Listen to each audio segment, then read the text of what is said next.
ప్రభువైన యేసుక్రీస్తు నామంలో మీకందరికీ శుభములు. నేటి దిన బైబిల్ వాక్య పఠనము మార్చి 3, 2026 నిర్గమకాండము 12వ అధ్యాయము. మోషే అహరోనులు ఐగుప్తు దేశంలో ఉండగా యెహోవా వారితో ఇలాగు సెలవిచ్చెను. నెలలలో ఈ నెల మీకు మొదటిది. ఇది మీ సంవత్సరమునకు మొదటి నెల. మీరు ఇశ్రాయేలీయుల సర్వ సమాజముతో ఈ నెల దశమి నాడు వారు తమ తమ కుటుంబముల లెక్క చొప్పున ఒక్కొక్కడు గొర్రెపిల్లనైనను మేకపిల్లనైనను, అనగా ప్రతి ఇంటికి ఒక గొర్రెపిల్లనైనను ఒక మేకపిల్లనైనను తీసుకొనవలెను. ఆ పిల్లను తినుటకు ఒక కుటుంబము చాలకపోయిన ఎడల వాడును వాని పొరుగువాడును తమ లెక్క చొప్పున దాన్ని తీసుకొనవలెను. ఆ గొర్రెపిల్లను భుజించుటకు ప్రతి వాని భోజనము పరిమితిని బట్టి వారిని లెక్కింపవలెను. నిర్దోషమైన ఏడాది మగపిల్లను తీసుకొనవలెను. గొర్రెలలో నుండి అయినను మేకలలో నుండి అయినను దాన్ని తీసుకొనవచ్చును. ఈ నెల 14వ దినం వరకు మీరు దాన్ని నుంచుకొనవలెను. తరువాత ఇశ్రాయేలీయుల సమాజపు వారందరూ తమ తమ కూటములలో సాయంకాలమందు దాన్ని చంపి దాని రక్తము కొంచెము తీసి తాము దాని తిను ఇండ్ల ద్వారబంధపు 2 నిలువు కమ్మిళ్ళ మీదను పై కమ్మి మీదను చల్లి, ఆ రాత్రియే వారు అగ్నిచేత కాల్చబడిన ఆ మాంసమును పొంగని రొట్టెలను తినవలెను. చేదు కూరలతో దాన్ని తినవలెను.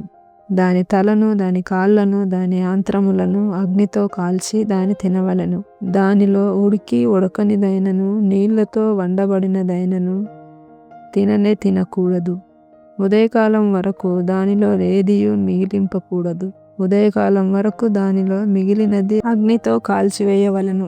మీరు దానిని తినవలసిన విధమేదనగా, మీ నడుము కట్టుకొని, మీ చెప్పులు తొడుగుకొని, మీ కర్రలు చేత పట్టుకొని త్వరపడుచు దాన్ని తినవలెను. అది యెహోవాకు పస్కా బలి. ఆ రాత్రి నేను ఐగుప్తు దేశమందు సంచరించి ఐగుప్తు దేశమందలి మనుషులలోనే గాని జంతువులలోనే గాని తొలి సంతతి అంతయు హతము చేసి ఐగుప్తు దేవతలకందరికిని తీర్పు తీర్చెదను. నేను యెహోవాను. మీరున్న ఇండ్ల మీద ఆ రక్తము మీకు గుర్తుగా ఉండును. నేను ఆ రక్తమును చూచి మిమ్మును నశింపచేయక దాటిపోయేదను. నేను ఐగుప్తు దేశమును పాడు చేయుచుండగా మిమ్ము సంహరించుటకు తెగులు మీ మీదికి రాదు. కాబట్టి ఈ దినము మీకు జ్ఞాపకార్థమైనదగును. మీరు యెహోవాకు పండుగగా దానిని ఆచరింపవలెను. తరతరములకు నిత్యమైన కట్టడగా దాన్ని ఆచరింపవలెను. 7 దినములు పులియని రొట్టెలను తినవలెను. మొదటి దినమున మీ ఇండ్లలో నుండి పొంగినది పారవేయవలెను. మొదటి దినము మొదలుకొని 7వ దినము వరకు పులిసిన దానిని తిను ప్రతి మనుష్యుడు ఇశ్రాయేలుల నుండి కొట్టివేయబడును. ఆ మొదటి దినమున మీరు పరిశుద్ధ సంఘముగాను 7వ దినమున పరిశుద్ధ సంఘముగాను కూడుకొనవలెను. ఆ దినముల యందు ప్రతివాడు తినవలసినది మాత్రమే మీరు సిద్ధపరచవచ్చును. అదియుగాక మరి ఏ పని చేయకూడదు. పులియని రొట్టెల పండుగను మీరు ఆచరింపవలెను. ఈ దినమందే నేను మీ సమూహములను ఐగుప్తు దేశంలో నుండి వెలుపలికి రప్పించి తిని గనుక మీరు మీ తరములన్నిటిలో ఈ దినమును ఆచరింపవలెను. ఇది మీకు నిత్యమైన కట్టడగా ఉండును. మొదటి నెల 14వ దినమున సాయంకాలం మొదలుకొని ఆ నెల 21వ దినము సాయంకాలం వరకు మీరు పులియని రొట్టెలను తినవలెను. 7 దినములు మీ ఇండ్లలో పొంగని దేదియును ఉండకూడదు. పులిసిన దానిని తినువాడు అన్యుడే గాని దేశములో పుట్టినవాడే గాని ఇశ్రాయేలీయుల సమాజములో నుండక కొట్టివేయబడును. మీరు పులిసిన దేదియు తినక మీ నివాసములన్నిటిలోనూ పులియని వాటినే తినవలెనని చెప్పుమనెను. కాబట్టి మోషే ఇశ్రాయేలీయుల పెద్దలనందరినీ పిలిపించి వారితో ఇట్లనెను. మీరు మీ కుటుంబముల చొప్పున మందలో నుండి పిల్లను తీసుకుని పస్కా పశువును వధించుడి.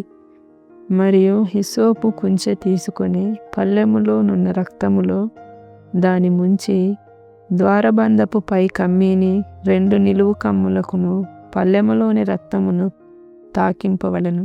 తరువాత మీలోనెవరునూ ఉదయం వరకు తన ఇంటి ద్వారము నుండి బయలు వెళ్ళకూడదు.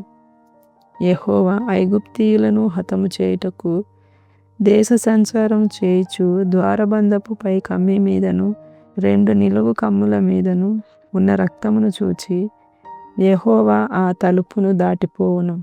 మిమ్ము హతము చేయుటకు మీ ఇండ్లలోనికి సంహారకుని చొరనీయడు. కాబట్టి మీరు నిరంతరము మీకును మీ కుమారులకును దీనిని కట్టడగా ఆచరింపవలెను. యెహోవా తాను సెలవిచ్చినట్లు మీకిచ్చుచున్న దేశమందు మీరు ప్రవేశించిన తరువాత మీరు దీనిని ఆచరింపవలెను. మరియు మీ కుమారులు మీరు ఆచరించు ఈ ఆచారం ఏమిటని మిమ్మల్ని అడుగునప్పుడు మీరు ఇది యెహోవాకు పస్కా బలి. ఆయన ఐగుప్తీయులను హతము చేయుచు మన ఇండ్లను కాచినప్పుడు ఆయన ఐగుప్తులోనున్న ఇశ్రాయేలీయుల ఇండ్లను విడిచి పెట్టెను అనవలెనని చెప్పెను. అప్పుడు ప్రజలు తలలు వంచి నమస్కారం చేసిరి. అప్పుడు ఇశ్రాయేలీయులు వెళ్ళి అలాగు చేసిరి. యెహోవా మోషే అహరోనులకు ఆజ్ఞాపించినట్లే చేసిరి. అర్ధరాత్రి వేళ జరిగినదేమనగా సింహాసనము మీద కూర్చున్న ఫరో మొదలుకొని చెరసాలలోనున్న ఖైదీ యొక్క తొలిపిల్ల వరకు ఐగుప్తు దేశమందలి తొలిపిల్లలందరినీ పశువుల తొలిపిల్లలన్నిటినీ యెహోవా హతము చేసెను.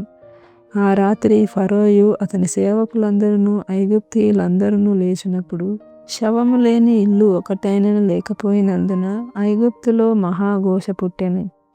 ఆ రాత్రి వేళ ఫరో మోషే అహరోనులను పిలిపించి వారితో, మీరును ఇశ్రాయేలును లేచి నా ప్రజల మధ్య నుండి బయలు వెళ్ళుడి.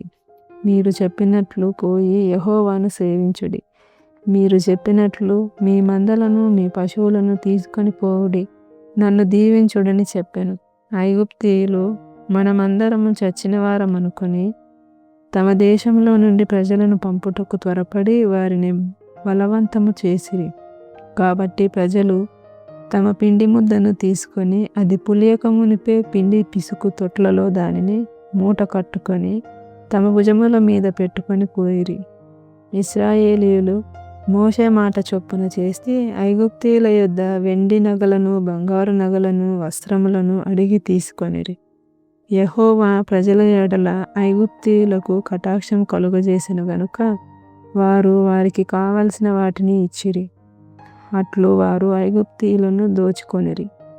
అప్పుడు ఇశ్రాయేలీయులు రామసేసు నుండి సుక్కోతుకు ప్రయాణమైపోయిరి. వారి పిల్లలు కాక కాల్బలము 6,00,000 వీరులు. అనేకులైన అన్యజనుల సమూహమును గొర్రెలు ఎద్దులు మొదలైన పశువుల గొప్ప మందయును వారితో కూడా బయలుదేరెను. వారు ఐగుప్తులో నుండి తెచ్చిన పిండి ముద్దతో పొంగని రొట్టెలు చేసి కాల్చిరి. వారు ఐగుప్తులో నుండి వెళ్ళగొట్టబడి తడవు చేయలేకపోయిరి గనుక అది పులిసి ఉండలేదు. వారు తమ కొరకు వేరొక ఆహారంను సిద్ధపరచుకొని ఉండలేదు. ఇశ్రాయేలీయులు ఐగుప్తులో నివసించిన కాలము 430 సంవత్సరములు.